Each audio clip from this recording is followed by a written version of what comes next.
Hello, మీరు spoken English నేర్చుకోవాలనుకుంటున్నారా? అయితే ఈ వీడియోలో స్పోకెన్ ఇంగ్లీష్ గురించి కొన్ని ఇంపార్టెంట్ పాయింట్స్ డిస్కస్ చేసుకుందాం.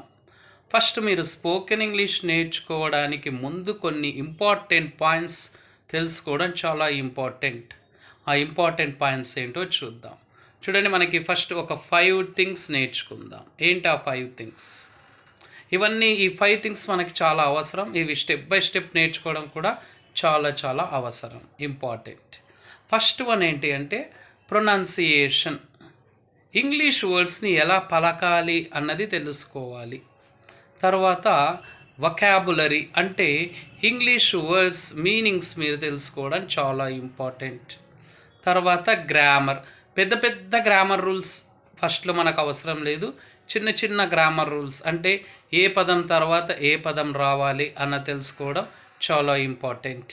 అండ్ సెంటెన్స్ ఫార్మేషన్ అంటే వాక్య నిర్మాణం, ఎలా ఒక సెంటెన్స్ని ఫ్రేమ్ చేయాలి అని తెలుసుకోవడం కూడా చాలా ఇంపార్టెంట్. అండ్ ఫిఫ్త్ వన్ ఏంటంటే కాన్వర్జేషన్స్, చిన్న కాన్వర్జేషన్స్ మీరు స్టార్ట్ చేసుకోవాలి. సో ఇంగ్లీష్ ఇంప్రూవ్ అనుకున్న వాళ్ళకి ఈ 5 చాలా important. Pronunciation, vocabulary, grammar, sentence formation and లాస్ట్గా కాన్వర్జేషన్స్ అంటే సంభాషణలు, చిన్న సంభాషణలు అండి. How are you, I am fine, thank you, welcome, ఇలాంటి వాటితో స్టార్ట్ చేస్తే మన సెల్ఫ్ కాన్ఫిడెన్స్ కూడా పెరుగుతుంది. మళ్ళీ దూరం చేసుకోవాల్సినవి ఏంటి? 5 థింగ్స్ని దగ్గర చేసుకోవాలి, అది డిస్కస్ చేసాం. మళ్ళీ 5 థింగ్స్ని దూరం చేసుకోవాలి. ఇవి దూరం చేసుకుంటేనే మీ యొక్క ఇంగ్లీష్ ఇంప్రూవ్ అవుతుంది. ఏంటంటే ఫియర్, భయపడొద్దండి. నేను హీరోని, నేను సింహాన్ని అని అనుకోండి. మీరు భయాన్ని దూరం చేసుకోవాలి. మీ భయాన్ని దూరం చేసుకోవాలంటే కేవలం మీరు మాత్రమే మీ భయాన్ని దూరం చేసుకోగలరు. మీ మైండ్ని కంట్రోల్ చేసుకొని మీ భయాన్ని దూరం చేసుకోవాలి, మీ ఫియర్ని. తర్వాత షైనెస్ అంటే సిగ్గుపడడం. నేను ఇంగ్లీష్ మాట్లాడితే వీళ్ళు ఏమనుకుంటారో అని సిగ్గుపడతారు. ఎందుకండి, మంచి చేసేదానికి సిగ్గుపడడం ఎందుకు? అండ్ తర్వాత మిస్టేక్స్, తప్పులు పోతాయేమోనన్న ఉద్దేశంతో చాలామంది స్పోకెన్ ఇంగ్లీష్ వచ్చినా కూడా మాట్లాడలేకపోతున్నారు. వాటిని పక్కకు పెట్టేసేయండి. తప్పులు అందరు చేస్తూనే ఉంటారు. ఎగ్జామ్స్లో కూడా మనం మిస్టేక్ చేస్తాం. అలానే ఎగ్జామ్ని రాయకుండా ఊరికే ఉంటున్నామా?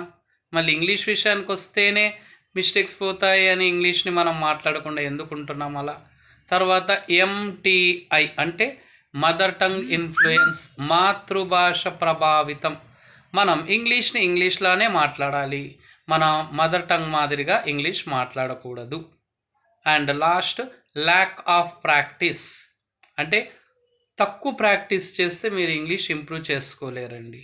సో ఈ 5ని, ఫియర్ని, షైనెస్ని, మిస్టేక్స్ని, MTIని, ల్యాక్ ఆఫ్ ప్రాక్టీస్ని, వీటిని మీరు ఎంత దూరం చేసుకుంటే మీ ఇంగ్లీష్ అంత త్వరగా ఇంప్రూవ్ అవుతుంది.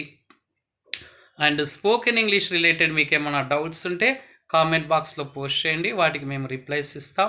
అంటే ఇంగ్లీష్ ఎన్ని రోజుల్లో నేర్చుకోగలము, మంచి బెస్ట్ స్పోకెన్ ఇంగ్లీష్ బుక్ ఏంటి, ఇలాంటి ఎన్నో డౌట్స్ మీకు వస్తూ ఉంటాయి. ఈ వర్డ్ మీనింగ్ ఏంటి, ఈ సెంటెన్స్ని మనం ఇంగ్లీష్లో ఎలా చెప్పాలి, ఇలా ఎన్నో ఉంటాయి. వాటన్నింటినీ మేము క్లారిఫై చేస్తామండి. Thank you so much.